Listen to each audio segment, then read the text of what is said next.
Meditações para o Pôr do Sol 2025. Inteiramente fiel.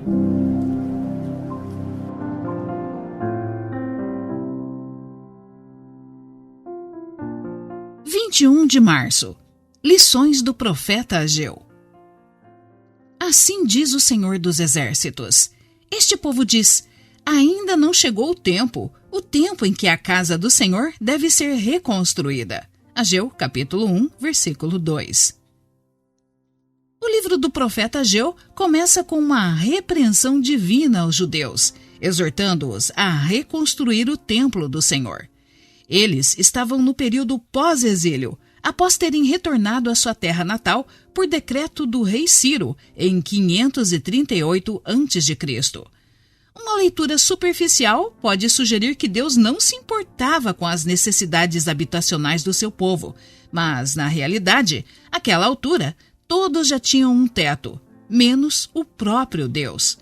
Vale destacar que eles não tinham se esquecido do Senhor, mas simplesmente o tinham colocado em último plano.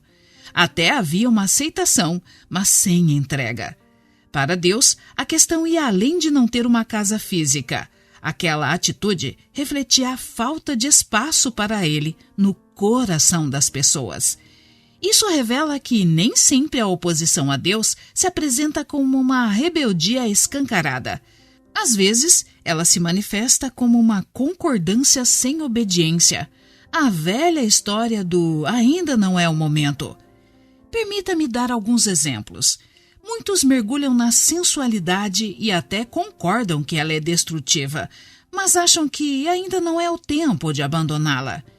Outros vivem em um contexto de apatia espiritual e até sabem o caminho de volta, mas dizem que ainda não é o tempo de mudança.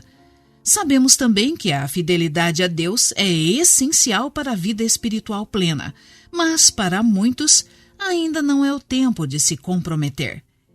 Embora o povo não estivesse mais cativo na Babilônia, continuava prisioneiro do egoísmo. Isso nos ensina que colocar Deus em primeiro lugar é mais do que uma afirmação filosófica. Deve ser uma decisão prática.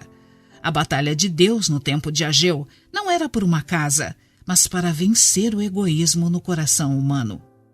Será que ele precisa tirar isso do nosso coração também?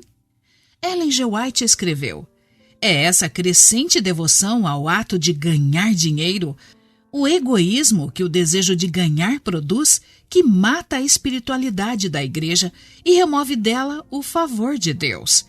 Sempre que a cabeça e as mãos estão constantemente ocupadas em planejar e trabalhar arduamente para o acúmulo de riquezas, os reclamos de Deus e da humanidade são esquecidos.